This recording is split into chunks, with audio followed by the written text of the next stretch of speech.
नमस्कार। सही बच्चे स्वस्थ होंगे।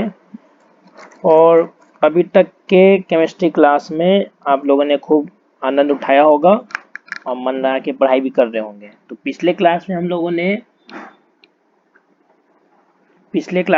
ने एकल विस्थापन अभिक्रिया पढ़ा। ठीक है, इस क्लास में हम लोग आज उभय विस्थापन या द्विग विस्थापन या फिर द्विग विस्थापन, कुछ ही बोल लीजिए, वो पढ़ेंगे। उसी में दो और अभिक्रिया आता है, एक अवक्षेपण अभिक्रिया और एक आता है उदासीनीकरण अभिक्रिया। फिर हम लोग उसके बारे में पढ़ेंगे। ठीक है, तो स्टार्ट किया जाए। देखिए, हम लोग एकल विस्थापन पढ़े थे। उसमें क्या था, कोई एक तत्व किसी यौगिक में से अपने से कम क्रियाशील वाले तत्व वो क्या करता था, विस्थापित। लेकिन यहाँ क्या होता है उभय विस्थापन में कि दो यौगिक होगा। ठीक है, और वो दोनों यौगिक मान लिया कि ए बी और एक्स वाई, ये दो यौगिक होगा। ये दोनों आपस में अभिक्रिया करेगा और अपने आयनों का इंटरचेंज कर लेगा, अपने आयन को बदल लेगा। जैसे मान लीजिए कि ए पर प्लस का साइन है, इस पर माइनस का, एक्स पर प्लस का और वाई पर माइनस का। तो इंटरचेंज का मतलब ए जाएगा वाई के पास और ये बी जाएगा एक्स के पास, यानी आपका बन जाएगा ए वाई प्लस में एक्स बी। हो गया आयनों की अदला बदली। ठीक है, तो ये होगा उभय विस्थापन में। इसे इसमें दो चीजें होता है, एक हम लोग पढ़ेंगे अवक्षेपण अभिक्रिया के रूप में, फिर हम लोग पढ़ेंगे उदासीनीकरण अभिक्रिया के रूप में। दोनों में क्या अंतर है। अवक्षेपण अभिक्रिया में क्या होता है, अवक्षेपण अभिक्रिया के रूप में कि होगा उभय विस्थापन या अभिक्रिया, लेकिन अभिक्रिया के बाद आपको जो प्रतिफल मिलता है उस प्रतिफल में एक जो पदार्थ बनेगा वो ठोस अवस्था में होगा। ठीक है, और वो अवक्षेप के रूप में अलग हो जाएगा। अगर है उभय विस्थापन, लेकिन अगर प्रतिफल में एक ठोस बनता है और बाकी विलयन बनता है और उसमें से ये ठोस पदार्थ अवक्षेप के रूप में अगर अलग हो रहा है तो वही उभय विस्थापन अवक्षेपण अभिक्रिया बोला जाएगा।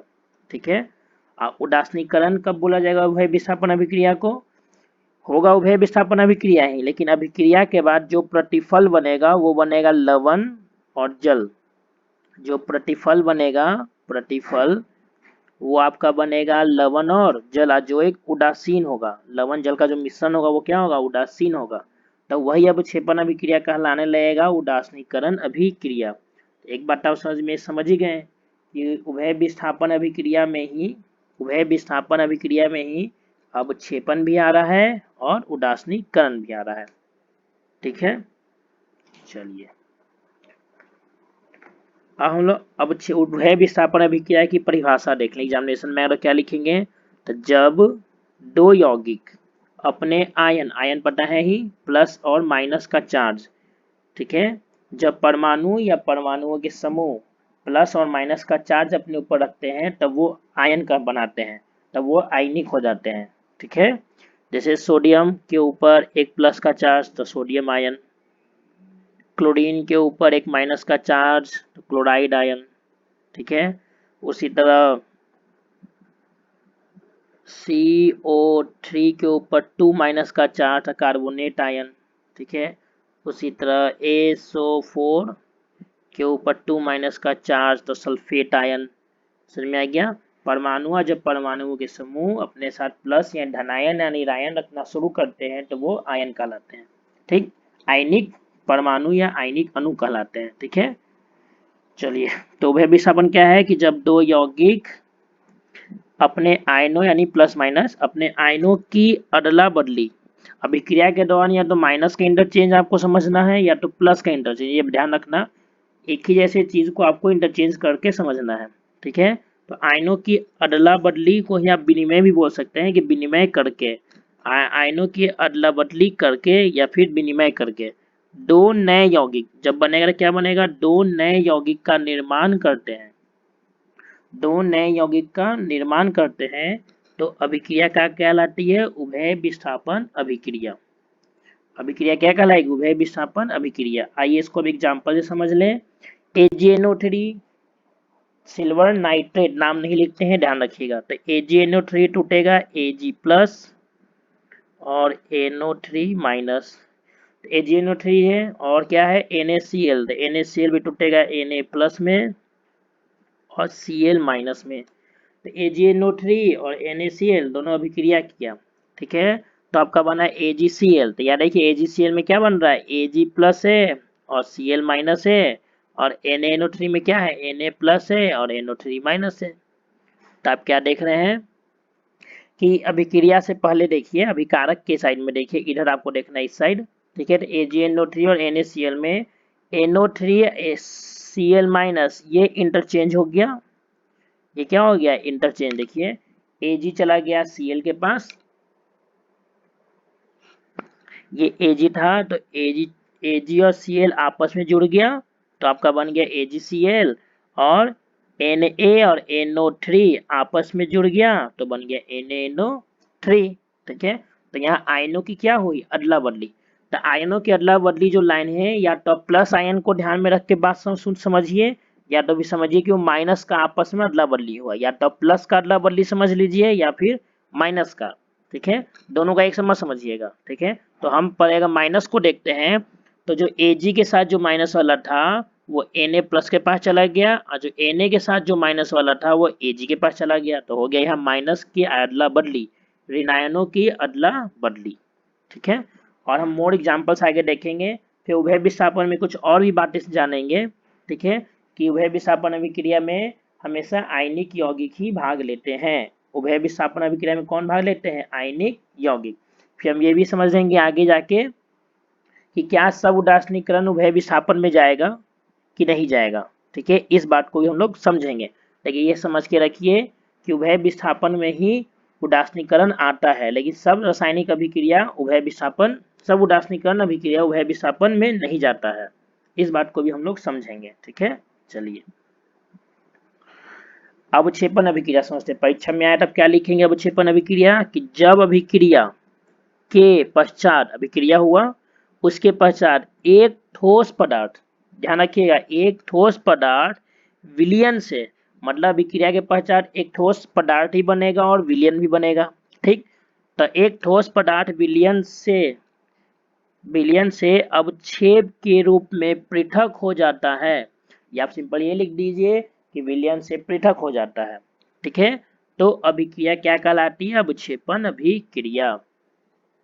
अवक्षेप को दर्शाने के लिए आपको पता है ही, नीचे एरो का साइन देकर अवक्षेपण अभिक्रिया को दर्शाया जाता है, ठीक है। चलिए हम लोग आगे चलते हैं। एग्जाम्पल देखिए, ये है आपका बेरियम क्लोराइड, BaCl2 को बोलते हैं बेरियम क्लोराइड, नाम नहीं लिख रहे हैं, ठीक है। यहाँ भी देखिए Ba2 प्लस में टूटा और Cl टूटा आपका माइनस में, Na2SO4 है आपका, Na जानते हैं कि प्लस में ही टूटेगा और SO4 टूटेगा 2 माइनस में, ठीक है। अब यहाँ 2 सोडियम है तो आप यहाँ से 2 लिख के बात कर सकते हैं, लेकिन इतना समझ लीजिए Na प्लस में टूटेगा, SO4 टूटेगा 2 माइनस में। फिर क्या बताए थे, आयनों की अदला बदली, तो समझ जाइए कि SO4 जाएगा Ba के पास और Cl जाएगा Na के पास, ठीक है। Cl गया Na के पास और SO4 गया Ba के पास, ठीक। तो इस कंडीशन में क्या हो जाएगा, तो आपका बन गया BaSO4 barium sulphate, BaSO4 barium sulphate, और बन गया 2NaCl, क्या बन गया आपका 2NaCl। बैलेंस करने के लिए 2 लगाया ना, कि इधर 2 सोडियम था 2 क्लोरीन था, इसे 2 लगा दिया ताकि 2 सोडियम और 2 क्लोरीन हो जाए, ठीक है। तो बेरियम सल्फेट बना और क्या बना 2NaCl। फिर से यहाँ देखिए कि BaCl2 प्लस माइनस से टूटा, सोडियम सल्फेट प्लस माइनस से टूटा, आप ही अपने आयनों की अदला बदली करते हैं तो बनता है BaSO4, बेरियम गया SO4 वाले के पास और सोडियम गया क्लोरीन के पास, तो NaCl। अब देखिए इस बात के लिए कंफ्यूज मत होइएगा कि सर आप यहाँ 2 क्यों लगाए हैं, ठीक है, आप यहाँ 2 क्यों लगाए, तो यहाँ देखिए Na2 है तो Na टूटा Na प्लस, लेकिन यहाँ सोडियम कितने बार है 2 बार है, सोडियम कितना बार है 2 बार, इसलिए हम यहाँ 2 लिख दिए हैं, ठीक। तो आप लिखेंगे तो आपको ध्यान में रहेगा कि जब Na क्लोरीन से जुड़ेगा इसका मतलब 2 बार क्लोरीन चाहिए आपके पास, क्योंकि आपके पास कितना Na है 2 बार, इसलिए इस बात को समझाने के लिए हम यहाँ 2 आपको लगा दिए हैं, ठीक है। चलिए देखिए यहाँ 2 नहीं लगा है क्योंकि यहाँ देखिए Na एक ही गो है, तो देखिए यहाँ वन वन है, कुछ नहीं है तो यहाँ क्या है, वन है। ठीक, ध्यान रखिएगा। अगला है आपका उदासीनीकरण। तो वैसी अभिक्रिया जिनमें दो विपरीत प्रवृत्ति वाले अभिकारक, दो विपरीत गुण रखने वाले अभिकारक एक साथ आएंगे। ठीक, जैसे अम्ल और क्षार या भस्म, दोनों का गुण अलग अलग होता है। अम्ल में हाइड्रोजन आयन होता है और क्षार में हाइड्रो ऑक्साइड आयन होता है, दोनों का नेचर अलग अलग है। ठीक है, जब हम लोग चैप्टर पढ़ेंगे अम्ल, क्षार और लवण तो उसमें और जानेंगे। ठीक, या ऑक्सीकारक, जो हम लोग आगे अगले अगले वीडियो में इसी के बारे में बात करेंगे, ऑक्सीकारक और अबकारक। ठीक, दोनों अलग अलग गुण वाले। ऑक्सीकारक और अबकारक क्या है, अलग अलग गुण वाले। तो वैसी अभिक्रिया जिसमें दो विपरीत प्रवृत्ति वाले, ठीक है, दो विपरीत प्रवृत्ति वाले अभिकारक जैसे अम्ल और क्षार या भस्म, ठीक, ऑक्सीकारक और अबकारक एक दूसरे के गुणों को पूर्णतः क्या कर देंगे, उदासीन यानी खत्म कर देंगे। अभिक्रिया के बाद अभिकारक का ऐसे गुण तो बदल ही जाता है। ठीक है, तो वही गुण पूर्णतः नष्ट हो जाएगा। तो आप समझिए कि वो अभिक्रिया क्या हो रही है, उदासीनीकरण अभिक्रिया। जैसे एक एग्जाम्पल हम अम्ल और भस्म का लिए हैं, या NaOH जो है सोडियम हाइड्रोक्साइड, ये NaOH सोडियम हाइड्रोक्साइड एक भस्म है, क्षार भस्म है, और HCl हाइड्रोक्लोरिक अम्ल, ठीक है, या हाइड्रोजन क्लोराइड भी बोल सकते हैं आप, या हाइड्रोक्लोरिक अम्ल एक अम्ल है। ठीक, तो दोनों के बीच कैसा विक्रिया होगा, तो NaOH टूटेगा Na प्लस और OH माइनस, और HCl टूटेगा आपका H प्लस और Cl माइनस। क्या टूटेगा, H प्लस और Cl माइनस। ठीक, तो वह विस्थापन अभिक्रिया के अनुसार क्या हम लोग पढ़े हैं कि आयनों की अदला बदली, तो Cl जाएगा Na के पास, ठीक है, ये आपका जो Cl है ये जाएगा Na के पास, और ये आपका OH है ये जाएगा H प्लस के पास, तो बनेगा NaCl और H2O। जो ये बना है ये एक उदासीन मिश्रण है, उदासीन मिश्रण।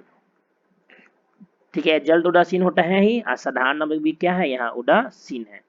ठीक है, आपको ये बात मेरे ख्याल से समझ में आ रही होगी। हम अपनी तरफ से पूरा कोशिश कर रहे हैं कि आपके मन में जो सवाल उत्पन्न हो सकता है वो सवाल हम लेकर चल रहे हैं।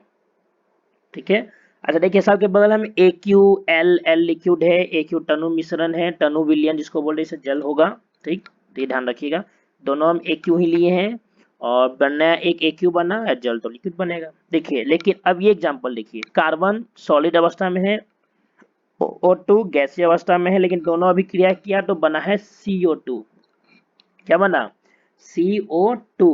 तो क्या ये उभय विस्थापन है, नहीं, यहाँ उभय विस्थापन अभिक्रिया नहीं हुआ, लेकिन ये उदासीनीकरण अभिक्रिया है। क्यों, क्योंकि हम बोले थे क्या परिभाषा में कि ऑक्सीकारक और अबकारक एक दूसरे को गुण को क्या करेंगे, खत्म कर देंगे।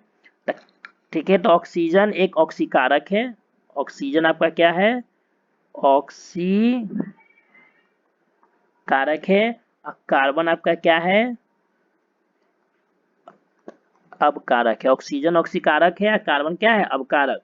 जब यह अभिक्रिया बना तो बना CO2। क्या बना, CO2 गैस। जो CO2 गैस होता है वो उदासीन होता है, लेकिन आप CO2 गैस में अगर जल ना मिला देते हैं तो वो अम्ल का निर्माण करता है। ध्यान रखिएगा, CO2 सिर्फ गैस है तो उदासीन है, लेकिन उसको जल के साथ अगर अभिक्रिया कराया जाए तो वो फिर अम्ल का निर्माण करता है। ध्यान रखिएगा, ठीक है, कार्बोनिक अम्ल का निर्माण कर देता है। ठीक है, H2CO3, CO2 और H2O मिलके क्या बना देता है, H2CO3। ठीक, लेकिन अगर CO2 गैसीय अवस्था में है, उसमें जल नहीं है, तो वो उदासीन हुआ। ठीक है, तो C प्लस O2, C अबकारक है, O2 ऑक्सीकारक है, दोनों अभिक्रिया किया तो बनाया CO2, लेकिन ये उभय विस्थापन नहीं है, फिर भी ये उदासीनीकरण अभिक्रिया है। तो आप यही बात समझ गए होंगे कि सब उदासीनीकरण उभय विस्थापन नहीं होता है, सब उदासीनीकरण अभिक्रिया उभय विस्थापन अभिक्रिया नहीं होता है। ठीक, ये ध्यान रखिएगा। तो जो आपको ये पार्ट में ये लिखा था शुरू में कि उभय विस्थापन है, हम लोग अब क्षेपण अभिक्रिया भी समझ लेंगे, और क्या समझ लेंगे, उदासीनीकरण अभिक्रिया। ठीक है, तो इसका मतलब ये नहीं है कि सब अवक्षेपण अभिक्रिया ही उभय विस्थापन सब उदासीनीकरण अभिक्रिया ही उभय विस्थापन अभिक्रिया हो, ऐसा जरूरी नहीं है, ये ध्यान रखिएगा। हाँ, लेकिन सब अवक्षेपण उभय विस्थापन जरूर होगा। जितना अवक्षेपण अभिक्रिया है वो उभय विस्थापन में जरूर जाता है। ठीक है, इस बात को आप ध्यान में रखिएगा। ठीक है, फिर से हम बता दें, कोई कोई अवक्षेपण अभिक्रिया में भी अपवाद हो गया है, ठीक, जो उभय विस्थापन को प्रेफर नहीं करता है, क्योंकि अवक्षेपण अभिक्रिया का मतलब है कि जब अभिक्रिया के पश्चात आपको एक ठोस पदार्थ, ठोस यौगिक अवक्षेप के रूप में विलयन से अलग होता हुआ दिखे, ये हमेशा ध्यान में रखिएगा। ठीक है, और उभय विस्थापन का मेन फंडा क्या है कि दो यौगिक होगा, वो दोनों यौगिक अपने आयनों की क्या करते हैं, अदला बदली। जब आयनों की अदला बदली करेंगे तो दो यौगिक अभिक्रिया किया है, तो अभिक्रिया के बाद भी कितना यौगिक बनेगा, दो। अभिक्रिया के पहले ये जो दो यौगिक अभिक्रिया किया, तो अभिक्रिया के बाद भी कितना बनेगा, दो। ठीक, लेकिन कभी कभी ऐसा होगा, ठीक है, कि दो से अधिक यौगिक बन जाएंगे और आपको एक ठोस यौगिक अवक्षेप के रूप में अलग होता हुआ दिख जाएगा। ठीक है, तो उस कंडीशन में वो अवक्षेपण तो है लेकिन वो उभय विस्थापन नहीं है। तो चूंकि ये रेयर केस है, ये हायर क्लास में नहीं, 11-12 में आपको पढ़ने को मिलेगा। 10 क्लास में बस इतना जान लीजिए, ठीक, कि अवक्षेपण अभिक्रिया भी उभय विस्थापन अभिक्रिया के अनुसार ही होता है। ठीक है, इसमें भी आयनों की अदला बदली होती है और एक आपको ये ठोस पदार्थ अवक्षेप के रूप में बनेगा। देखिए नीचे हम एरो का साइन बना है जो अवक्षेप को दर्शाता है। ठीक है, अब हम लोग क्या करते हैं, अब कुछ मोर एग्जाम्पल्स को देख लेते हैं। चलिए आइए सबसे पहले इसी एग्जाम्पल स्टार्ट कर लेते हैं। देखिए यहाँ NaOH है और H2SO4, NaOH sodium hydroxide, तनु विलयन है, H2SO4 सल्फ्यूरिक अम्ल तनु विलयन है। अभिक्रिया कैसे होगा, तो Na टूटेगा आपका प्लस में, OH टूटेगा माइनस में, H टूटेगा प्लस में, SO4 टूटेगा माइनस में, हाइड्रोजन दो गो है, आप यहाँ दो लगा सकते हैं। ठीक है, चलिए क्या रूल है, ये सोडियम जाएगा, आपका ये सोडियम जाएगा SO4 के पास तो बनेगा Na2SO4 और ये जाएगा हाइड्रोजन के पास तो आपका बनेगा H2O। तो क्या ये संतुलित है, इसको आप चेक कर लें। तो हम चेक कर लें कि आपका बना लेंगे खुद से। ठीक है, चलिए हम बनाते हैं। दो हाइड्रोजन है, यहाँ भी दो हाइड्रोजन है, लेकिन यहाँ देखिए, सॉरी देखिए यहाँ अब प्रतिफल के साइड दो गो सोडियम है, लेकिन यहाँ देखिए एक ही सोडियम है, तो हम यहाँ दो लगा दिए। तो अब हो गया ये दो सोडियम, सोडियम बराबर ऑक्सीजन मिला लेते हैं। देखिए यहाँ दो ऑक्सीजन है, देखिए दो ऑक्सीजन है, यहाँ देखिए एक ही ऑक्सीजन है, तो हम क्या किए, यहाँ दो लगा दिए। अब देखिए यहाँ भी दो ऑक्सीजन हो गया। ठीक, अब हाइड्रोजन की बात करते हैं, किसकी, हाइड्रोजन की। तो देखिए दो हाइड्रोजन इधर और दो हाइड्रोजन इधर, हो गया टोटल चार हाइड्रोजन। यहाँ देखिए दो दूनी चार हाइड्रोजन, यानी अब ये बराबर हो गया। तो ये किसका एग्जाम्पल है, ये आपका है उदासीनीकरण।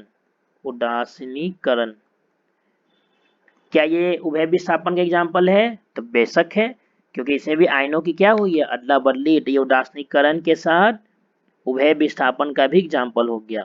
किसका हो गया, उभय विस्थापन, ध्यान रहेगा। चलिए ऊपर की बात करते हैं। Cu plus O2, copper plus oxygen बना CuO। तो यहाँ जो Cu है वो अभी अपकारक है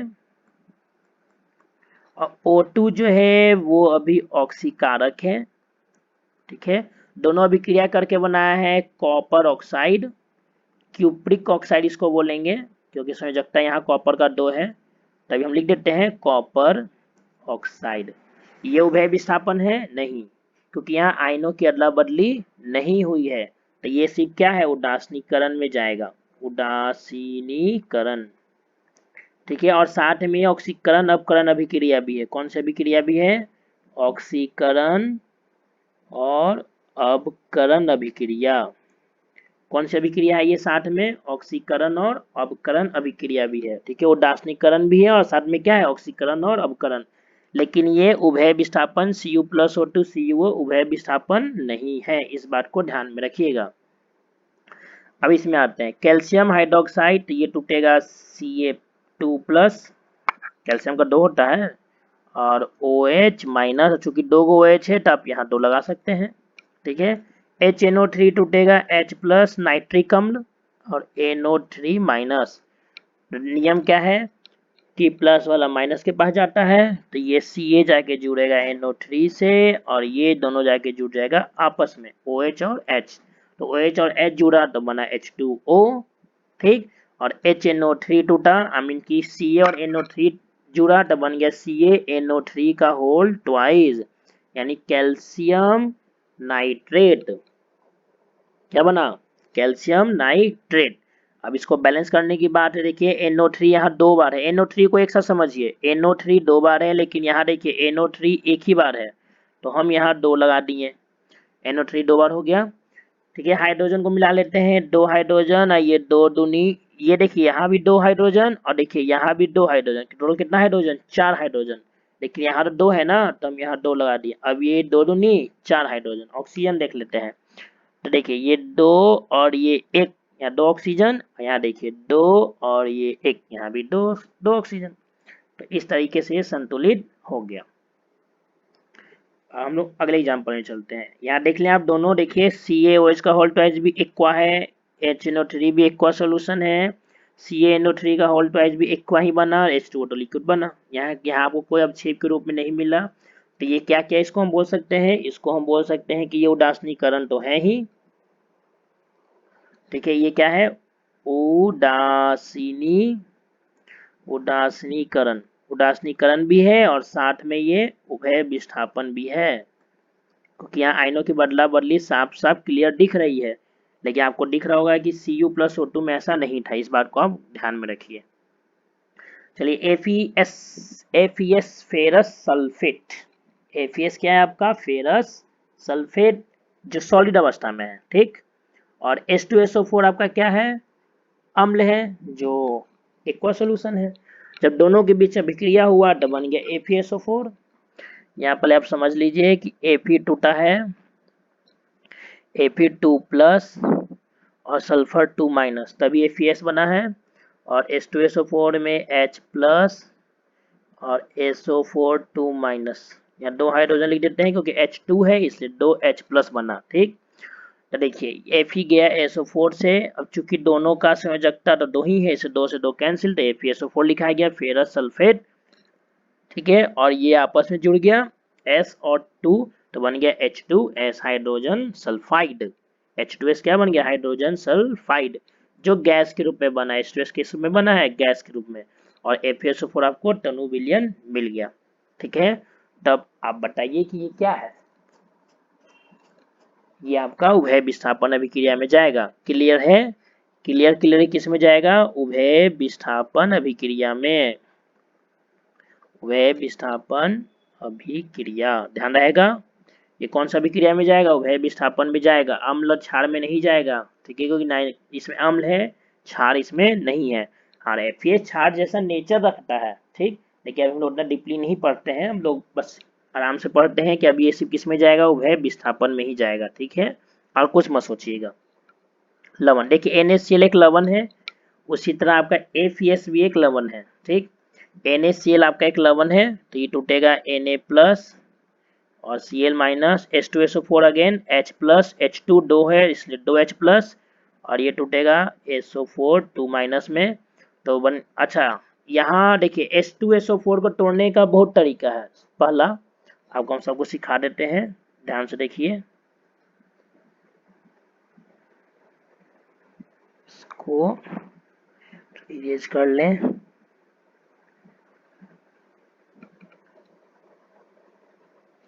देखिए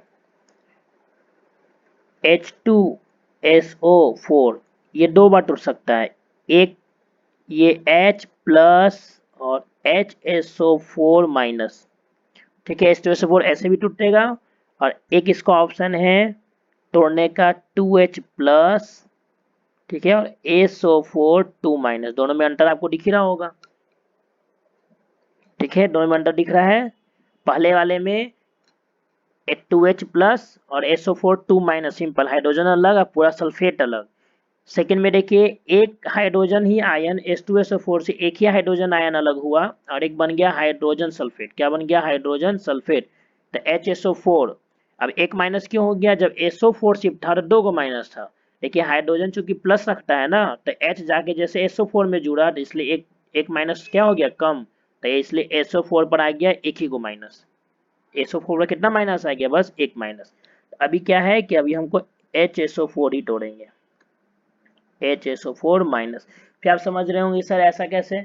जब मन करेगा H2 दो हाइड्रोजन अलग करेंगे, जब मन करेगा एक। तो देखिए H2SO4 कभी भी एक बार में दो हाइड्रोजन को अलग नहीं करता है, वो स्टेप बाय स्टेप ही करता है। ठीक, तो हम लोग कुछ समीकरण को स्टेप बाय स्टेप ना लिख के सीधे फाइनल रिजल्ट लिख देते हैं, यानी सीधा दो हाइड्रोजन ही अलग कर देते हैं। ऐसा हम दो भाग में, एक बार ये और एक बार सॉरी फर्स्ट टाइम ये और सेकेंड टाइम ये दो स्टेप मैथ इक्वेशन नहीं बनाते हैं, बस हम लोग सीधा ये दो हाइड्रोजन अलग किए और इक्वेशन लिख देते हैं। ठीक, समझ में आ गया? देखें तो इसमें क्या है ना कि इसको भी आप सीधे दो बार आई मीन लास्ट स्टेप लिख सकते हैं, लेकिन अभी जो आपको मैं एग्जांपल दिए बीच का दिए, थोड़ा सा ये समीकरण आ जाता है संतुलित करने में। ठीक है, इसलिए कंफ्यूज मत होइएगा। ठीक है, तो NaCl टूटा Na प्लस और Cl माइनस। H2SO4 को अभी हम तोड़े हैं H प्लस में और HSO4 माइनस में तोड़े। किस में तोड़े? HSO4 माइनस में। तो Na गया HSO4 के पास, बन गया hide NaHSO4। Sodium sodium bisulphate भी बोल सकते हैं या फिर sodium hydrogen sulphate. Sodium bisulphate, इसको क्या बोल सकते हैं? सोडियम बाइसल्फेट, सोडियम बाइसल्फेट या आप बोलिए सोडियम हाइड्रोजन सल्फेट, ध्यान रखिएगा। और H गया Cl के पास, तो ये बन गया आपका HCl। कोई कंफ्यूजन मेरे ख्याल से नहीं हुआ होगा। ये किसका एग्जाम्पल है? उभय विस्थापन। ये सिंपल किसका एग्जाम्पल कहा जाएगा? उभय विस्थापन। उभय विस्थापन, ध्यान रखिएगा। चलिए अगला है आपका PbNO3 प्लस Ki, तो बना है PbI2 और KNO3। सेम प्रोसेस, Pb टूटा है Pb2 प्लस और NO3 माइनस के साथ। Ki तो आप जानते ही हैं K प्लस और I माइनस में टूटेगा, चूंकि दो गो K सॉरी पूरा संतुलित हम किए ना, Ki में एक ही गो K है और एक ही गो I है, तो K प्लस और I माइनस हो गया। तो ये Pb गया I के पास, तो बन गया PbI2। इस बार ये सॉलिड बना है। क्या बना है? सॉलिड। कैसा अवक्षेप है? तो पीला अवक्षेप सॉलिड बना है। और KNO3 क्या बना है? टनु विलियन बना है। KNO3 क्या बना है? टनु विलियन। ठीक है, तो ये अवक्षेप क्या होगा? पृथक हो जाएगा विलियन से। इसका मतलब ये कौन सी अभिक्रिया का एग्जाम्पल हो गया? अवक्षेपण अभिक्रिया। कौन सी अभिक्रिया? अवक्षेपण अभिक्रिया। PbNO3 का होल ट्वाइस प्लस Ki, दोनों अभिक्रिया किया है तो बना PbI2 और क्या बन गया? KNO3। ठीक है, ये उभय विस्थापन भी है, इसमें कोई दो राय नहीं, इसमें कोई शक नहीं। ये उभय विस्थापन भी है क्योंकि उभय विस्थापन का जो परिभाषा है आयनों की अदला बदली, इंटरचेंज। ठीक है, तो माइनस के इंटरचेंज हुआ है इसलिए उभय विस्थापन भी है, लेकिन यूनिक क्या है? क्योंकि ये अवक्षेप बना है। ठीक है, PbI2, इसलिए इसका एक और नाम हो गया अवक्षेपण अभिक्रिया। ठीक है, मेरे ख्याल से आपको कोई कंफ्यूजन नहीं हो रहा होगा। चलिए अब अगला एग्जांपल है AlCl3 और NH4OH, अमोनियम हाइड्रोक्साइड। इसका नाम लिख नहीं रहे हैं, अमोनियम हाइड्रोक्साइड। आप लोग कॉपी पेन रख के पढ़ा कीजिए। NH4OH का नाम अमोनियम, NH4 का नाम अमोनियम और OH के लिए हाइड्रोक्साइड। ध्यान रखिएगा, अमोनियम हाइड्रोक्साइड ये एक ऐसा भस्म है जिसमें एक भी धातु नहीं है। जैसे आप भस्म का फॉर्मूला देखेंगे तो उसमें आपको धातु जरूर मिलेगा, लेकिन ये एक ऐसा भस्म है जिसमें एक भी धातु नहीं है, इसलिए आपका कॉमन है, रेयर है। इसको आपको याद करके रखना है, जिसको चॉकलेट चॉकलेट पॉइंट्स बोल सकते हैं आप। ठीक है, चॉकलेट प्रॉब्लम होता है ना, वो चॉकलेट पॉइंट। तो NH4OH ध्यान रखिएगा। तो Al टूटेगा 3 प्लस में, Cl टूटेगा माइनस, Cl 3 गो था तो इसलिए यहाँ पर आप 3 लगा लें। NH4 टूटेगा प्लस में और OH टूटेगा माइनस में। ठीक है, तो रूल वही है कि ये जाएगा OH के पास तो बनेगा AlOH का होल ट्वाइस, जो सॉलिड है, जो अवक्षेप के रूप में पृथक होने वाला है। क्यों? क्योंकि NH4 और Cl मिला के बन रहा है NH4Cl जो एक टनु विलयन है। अमोनियम क्लोराइड बना है जो एक कैसा विलयन है, टनु विलयन है। एक क्यों लिखे हैं, टनु विलयन है, इसका मतलब ये सॉलिड विलयन से अलग होगा। ठीक, और ये कैसा अवक्षेप बनेगा, तो सफेद। ध्यान रखिएगा जिसमें हम कलर नहीं लिखेंगे समझ जाइए वो सफेद होने वाला है। तो ये कैसा अवक्षेप होने वाला है, सफेद अवक्षेप। इसका मतलब ये जो समीकरण हो गया, ये वाला समीकरण, ये अवक्षेपन भी, ठीक है, अवक्षेपन भी है और साथ में उभय विस्थापन भी है। उभय विस्थापन क्यों है, क्यों है, नहीं समझ में आ रहा है, थोड़ा सा दिमाग में सर पर थोड़ा सा एक बार मारिए, पेन से मारिए, ठीक है, कभी कभी मारना पड़ता है। क्यों है, आप लोग को पता चल गया होगा क्यों है, क्योंकि इसमें आयनों की अदला बदली हुई इसमें, ठीक है, इस वाले में, इसलिए अवक्षेपन के साथ उभय विस्थापन भी है। थैंक यू कि आप लोग समझ रहे हैं। चलिए अगले अगले पॉइंट में चलते हैं हम लोग। CuSO4 कॉपर सल्फेट, यहाँ टूटेगा Cu 2 प्लस में, SO4 टूटेगा 2 माइनस में, ठीक है। H2S है, H2S एक गैस है तो यहाँ टूटेगा H प्लस में, S2 माइनस में। दो हाइड्रोजन है तो इसलिए आप यहाँ 2H प्लस लिख लीजिए। दोनों के बीच अभिक्रिया हुआ है तो बना है CuS कॉपर सल्फाइड। क्या बना है, कॉपर सल्फाइड है, ये ठोस बना है। और ये दोनों आपस से मिलके बनाया है SO4 और H प्लस H2SO4 यानी अम्ल बना है जो एक्वा है यानी विलयन है। और CuSO4 एक CuS एक सॉलिड बना है जो ठोस है, इसका मतलब ये अवक्षेप में अलग होगा। और कैसा अवक्षेप बना है, तो काला अवक्षेप। ठीक, यानी ये एग्जाम्पल भी अवक्षेपन के साथ साथ क्या है, उभय विस्थापन। Thank you. चलिए ये लास्ट एग्जाम्पल्स हैं, मोर एग्जाम्पल्स हम लोग पढ़ रहे थे। चलिए last example BaCl2 barium chloride. BaCl2 को क्या बोलते हैं, बेरियम, बी से बेरियम, बेरिलियम नहीं, बी होता है बेरिलियम, बेरियम। ठीक, तो BaCl2 क्या है आपका, बेरियम क्लोराइड। हम एक बार लिख देते हैं, बेरियम क्लोराइड, ठीक है। तो Ba टूटेगा 2 प्लस में और Cl टूटेगा माइनस में, 2 Cl है इसलिए 2 Cl माइनस आप लिख लें। CuSO4 तो आपको पता है ही, Cu प्लस, सॉरी 2 प्लस और SO4 2 माइनस। बेरियम जाएगा SO4 के पास, Cl जाएगा Cu के पास, तो बनेगा BaSO4 सॉलिड में और CuCl2 बनेगा एक्वा। CuCl2 का मतलब कॉपर क्लोराइड, ऐसा क्यूप्रिक क्लोराइड बोल सकते हैं, बाकी कॉपर क्लोराइड, ठीक है। BaSO4 सॉलिड बना है, ठीक, और CuCl2 एक्वा बना है, इसका मतलब ये BaSO4 अवक्षेप के रूप में अलग होने वाला है। ये कैसा अवक्षेप, सफेद अवक्षेप। कैसा अवक्षेप बनेगा, सफेद अवक्षेप बनेगा, ठीक है। अब PbI2 कैसा अवक्षेप था, पीला अवक्षेप था। ये थोड़ा कुछ कॉमन है जो आपको ध्यान में रखना है, ठीक है, भूलिएगा नहीं। तो इस तरीके से ये अवक्षेपन अभिक्रिया क्या होता है, कंप्लीट होता है। अच्छा, अब बात आता है इसमें कुछ कॉमन, हम लोग इतना जो पढ़े इसमें क्या क्या कॉमन चीज आया, ठीक है।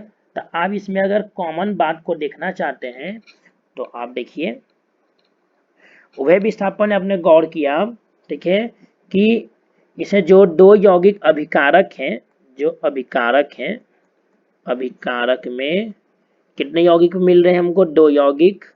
और दोनों यौगिक कैसे हैं, तो दोनों यौगिक आयनिक हैं। दोनों यौगिक क्या है, आयनिक यौगिक, यानी अभिकारक में हमेशा आयनिक यौगिक ही भाग लेते हैं, ठीक है। ये बात आपको समझ में आ गई, ठीक। अभिक्रिया के पश्चात आपने दो चीज देखा, या तो आपको दोनों टनु विलयन मिल रहा है, ठीक है, यानी प्रतिफल जो बन रहा है, ठीक है। प्रतिफल में क्या देख रहे हैं, या तो दो टनु विलयन मिल रहा है, दो टनु विलयन का यौगिक, ठीक है। दो यौगिक तो हमको मिल रहा है लेकिन वो कैसा है, टनु विलयन है, ठीक। और एक चीज हमने क्या देखा कि ये ऐसा भी हो सकता है कि एक हमको ठोस रूप में मिला, ठीक है, और एक बना हमको टनु विलयन।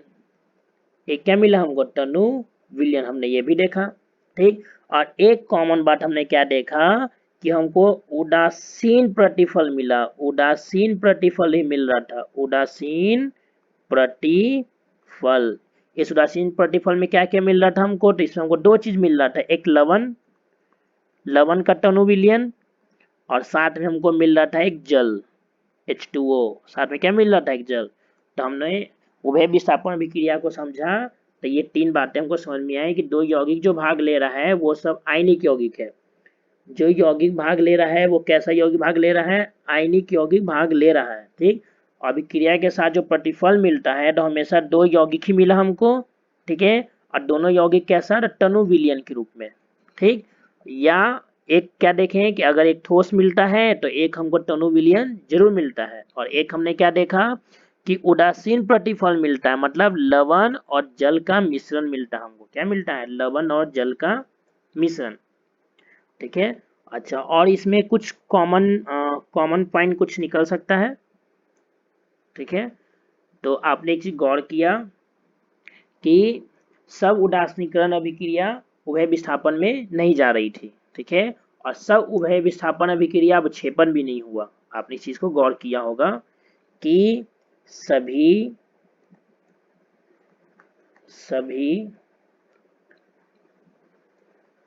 उभय विस्थापन अभिक्रिया, उभय विस्थापन अभिक्रिया, ठीक है, अवक्षेपण नहीं था, अवक्षेपण अभिक्रिया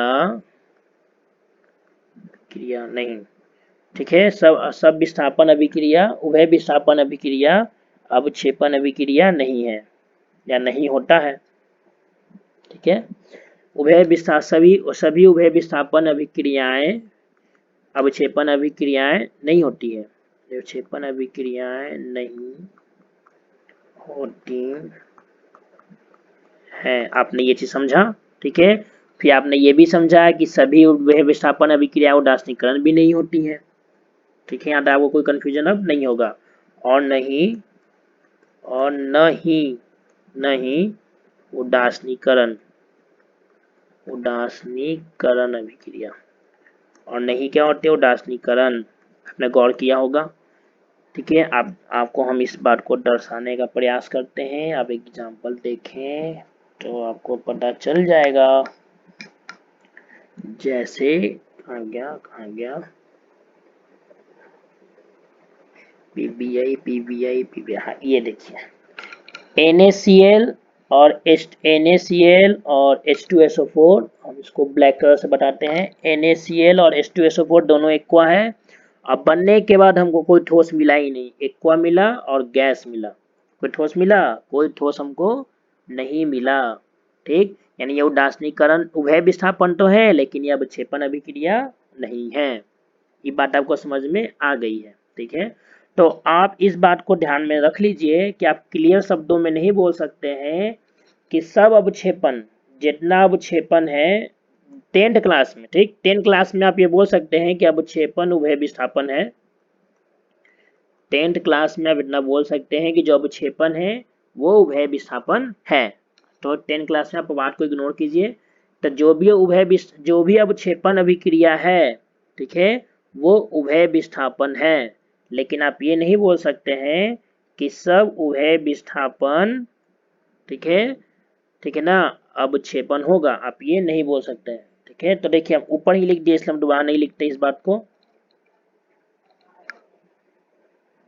इस चिन्ह का ही मतलब होता है कि आप इधर से इधर आ सकते हैं लेकिन आप इधर से इधर नहीं जा सकते हैं हमेशा, इसका मतलब यही होता है। तो सारा अवक्षेपण उभय विस्थापन जरूर होगा लेकिन सब उभय विस्थापन अवक्षेपण नहीं होगा। आपने एग्जाम्पल इस बात को देखा है, ठीक है। उसी तरह आप ये बोल सकते हैं कि सारा उदासीनीकरण, ठीक है, जितना उदासीनीकरण है, ठीक है, वो सब उभय विस्थापन भी नहीं होता है, ठीक है। और ये भी बोल सकते हैं कि जितना उभय विस्थापन है,